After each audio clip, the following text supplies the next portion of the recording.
Hello, বারবার call দিচ্ছেন কেন? আপনি জানেন না আজকে আমার বাসর রাত?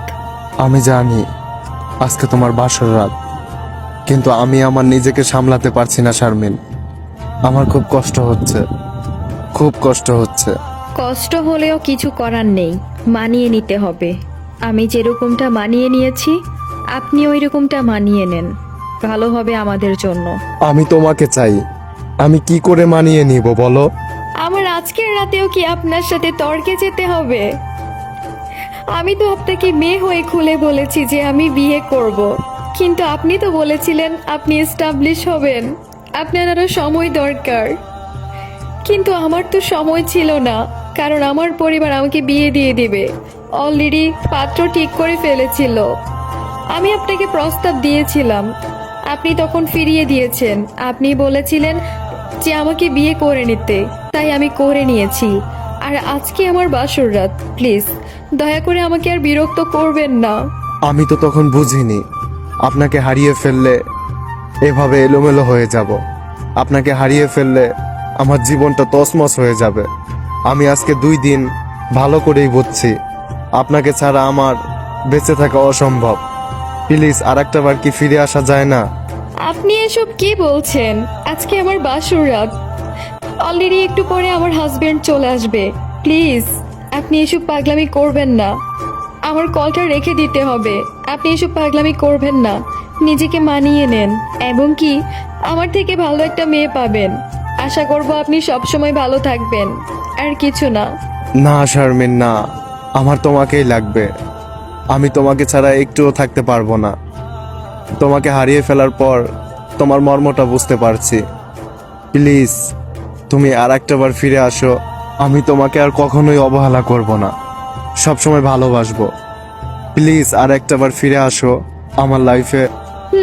হারিয়ে ফেলার পর সবাই বুঝে। এখন আমি আপনার লাইফ থেকে হারিয়ে গিয়েছি, তাই এখন আপনি হাড়ে হাড়ে বুঝতেছেন যে আমি কি ছিলাম। আসলে কি জানেন, আমি অনেক বেশি ভালোবেসেছিলাম।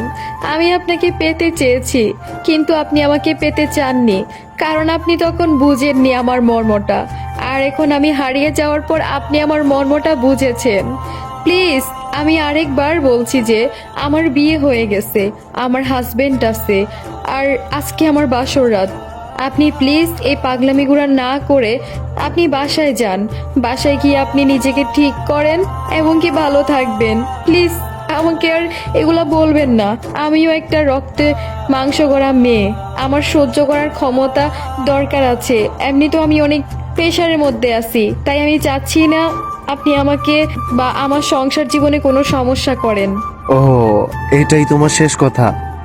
তাহলে তুমি ওই ছেলের সাথেই সংসার করবে? কেন, আমাকে তুমি ভালোবেসেছিলে না? আর এখন কেন আমি এত কষ্ট পাচ্ছি? 4 বছরের সম্পর্ক এক নিমেষেই তছনছ হয়ে গেল। আমি তো অনেক কষ্ট পাচ্ছি, তুমি তো অনেক শান্তি পাচ্ছ। এবার কি আমাকে ক্ষমা করা যায় না? এটাই আমার শেষ কথা। আমি সংসারটা ভাঙতে পারবো না। আমার পরিবার আমাকে দেখে শুনে বিয়ে দিয়েছে, আমি পারবো না নেক্সট টাইম আবার সংসার ভেঙে বিয়ে করতে। কষ্ট এখন কেন পাচ্ছেন? যখন আমি বলেছিলাম আমাকে বিয়ে করতে, তখন তো পাননি কষ্ট, তখন তো হেসে উড়াই দিয়েছিলেন, বলেছিলেন আমাকে বিয়ে করে নিতে, তাই তো আমি করে নিয়েছি। আর কিসের ক্ষমা? এখানে ক্ষমা বা সরি এগুলা বলার কোনো ওয়ে নেই, কোনো অপশন আর রাখেননি আপনি, আর আমিও রাখিনি। আমি চাই না আর কোনো বেজাল বাড়াতে, তাই আমি বলবো আপনি ভালো থাকবেন। আমি ভেবেছিলাম নাকি এভাবে বললে তুমি বিয়ে করে নিবে? আমি তো ভেবেছিলাম অন্তত 1 মাস 2 মাস থাকবে, তারপর হয়তো বিয়ে বা অন্য কিছু একটা করবে। আমি তো ভাবিনি তুমি ডিরেক্টলি বিয়ে করে ফেলবে। ভাবেননি তো কি হয়েছে, এখন তো আমার বিয়ে হয়েছে, তাই না? তাই আমি বলবো আপনি প্লিজ আমাকে বিরক্ত করবেন না।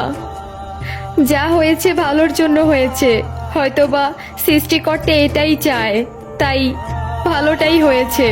ভালো থাকবেন, নিজের খেয়াল রাখবেন। আমার কথা মনে পড়লে বলবেন সে হারিয়ে গিয়েছে, এক অজানা দেশে, যেখান থেকে আমি ওকে আর আনতে পারবো না। আরেকটি কথা, অনেক কথা বলে ফেলেছি, ক্ষমা করে দিয়েন, কারণ আমার এখন হাজবেন্ড চলে আসবে। এমনিতেও অনেক ডিপ্রেশন, অনেক কিছুর মধ্যেই আমার নিজেকে নিয়ে যেতে হচ্ছে, তাই আমার আর কিছু বলার নেই। তবে একটাই রিকোয়েস্ট, আমার সংসার জীবনে আপনি কোনো বাধা দিবেন না। সব সময় নিজেকেও ভালো রাখবেন, আমাকেও ভালো থাকতে দিবেন।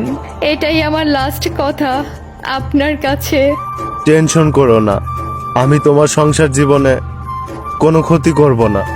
সবসময় চাইবো তুমি ভালো থাকবে। তোমার কথা মনে পড়লে হয়তো আমার অস্তিত্ব থাকবে না এই দুনিয়াতে। আমি চলে যাব এমন একটা দেশে যেখানে আমাকে কেউ খুঁজে পাবে না। ভালো থাকবে তুমি সব সময়। আর কখনো দেখা হবে না, আর কখনো হয়তোবা তোমার কথা শোনা হবে না। ভালো থাকবে তুমি। কলটা কেটে দিলে, কিছু বলার সুযোগ দিলে না। প্রিয়, আমি পরিস্থিতির শিকার, ভালো থেকো, ভুল বোঝো না আমায়।